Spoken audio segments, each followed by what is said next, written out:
Day 7 of January. Today's supper was just some sausages with some green peppers, tomatoes, onions, just some little bits in here. So I've got them on warm. I wanted to make rice with them, but Donald said he was fine with them just like they are. So he's already had two. I'm going to get ready to eat one. And that's out of the freezer. The sausages are out of the freezer, and so is all these little bits. Well, the snow's here. I don't know if you can see it good or not. It is snowing. The ground's covered. It's a pretty snow.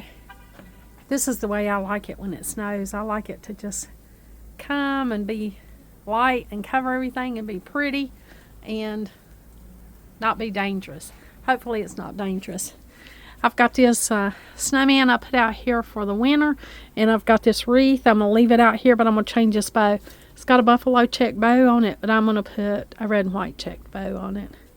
A gingham bow like I like. I love red and white checks. You probably noticed that. I have a lot of that in the house here. Ooh, chilly. I'm going to head back in.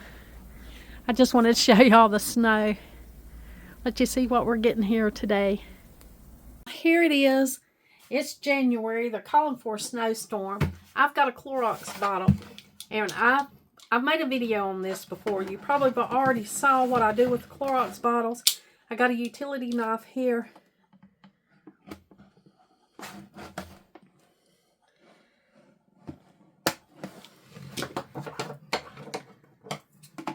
I repurpose the Clorox bottles. It don't have to be Clorox brand. It can be any kind of bleach bottle or any kind of container that's similar to this.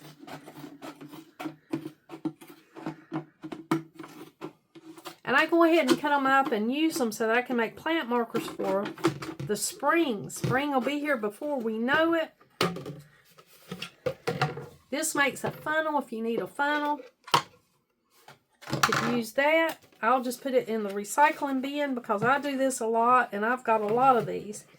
Now this container has a seam right here, and I just go along the seam. All of this is the glue where the label was on. I don't take time to get that off. It doesn't matter. So I just cut along the seam down to the second line.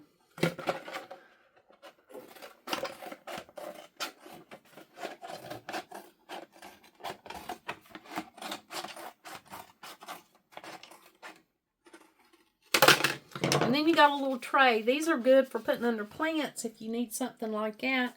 You know, they're good little drainage saucers. You don't have anything invested in them. They'll catch the water under a plant, and that's pretty neat.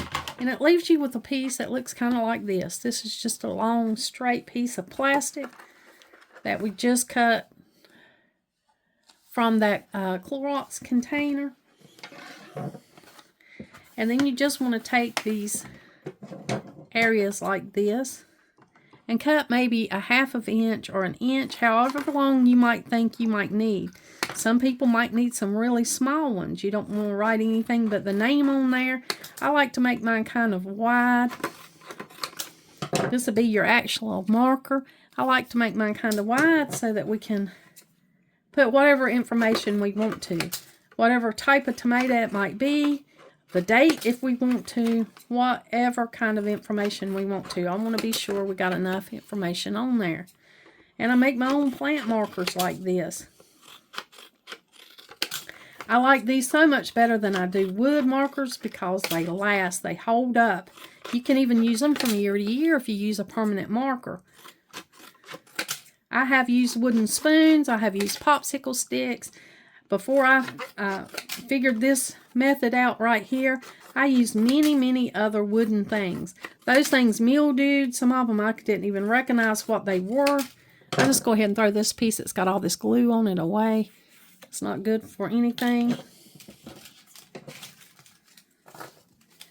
I'll take all these little markers I've got right here, and I just cut them at the end so that they're sharp, and they go down into my soil or my little pot if I'm making seedlings. Just by cutting these two little corners off, you make a point. And then you've got all this good space to write whatever you need to write. And you've got this point, and this will hold up all season long. many times it'll hold up for more than one season. And that's what I like about these markers. Now, I was going to recycle this anyway. And I thought, you know what? I'm just going to go ahead and make a few more markers so I'll have plenty when spring gets here. Now, you don't have to make them this big. You can certainly cut them down and make even smaller markers than what's here.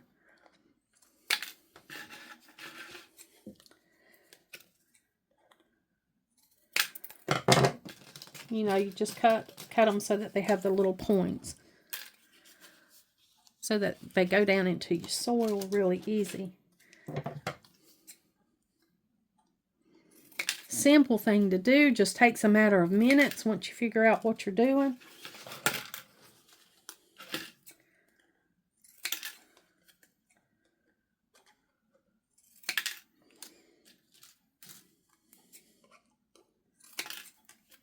I went to a plant store and they had the markers similar to this. Of course, they were factory made and they were 10 cents each. So if you paid 10 cents a marker,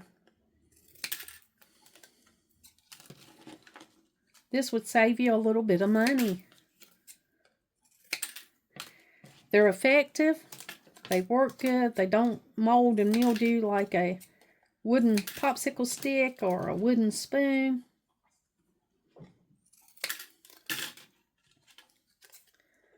This is plastic that's already out here in the environment.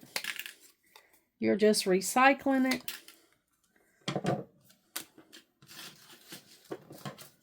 Nine times out of 10, you're going to start your plants in a plastic pot anyway. You know, there's a whole controversy about plastics in our environment, but they're here. They're here to stay. Plastics can be a good thing. If they wasn't a good thing, there wouldn't be so many uses for them. So we got to figure out the right way to use plastics. This is a good way to recycle and make yourself some plant markers. And here we got, I think I ended up with about 16 plant markers. Just going to put them in this recycled Ziploc baggie that I've got here. You can use any kind of resealable bag to put your plant markers in. I'm going to stick these in with my gardening bag. And I've got 16 more markers when it's time to start my plants this spring. Hey, what are you doing? Making my pasta. Okay, you going to make yourself some dinner, some supper tonight? Yes. Okay, what you got going on so far? My pasta is in the water. Her pasta is in the water. Touchdown. Yes. You're kicking your spaghetti noodles? Yeah, I'm going to kick them. Actually, go touch them. Will you change this little gingerbread towel for me? Just the top towel. No need to roll up that one underneath. That one stays there all the time.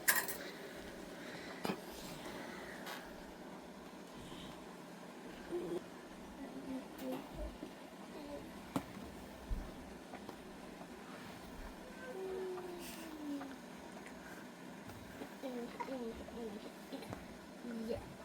Perfect. Perfect.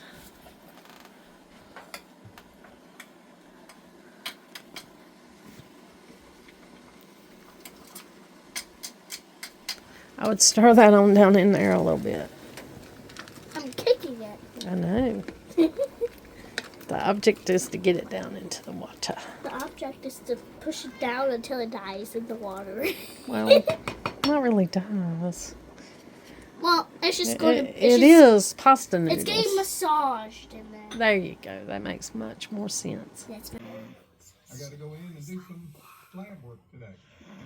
And this is where they're going to start seeing if my cancers went away. Because see, if you thought maybe I was scared, well, even I don't know.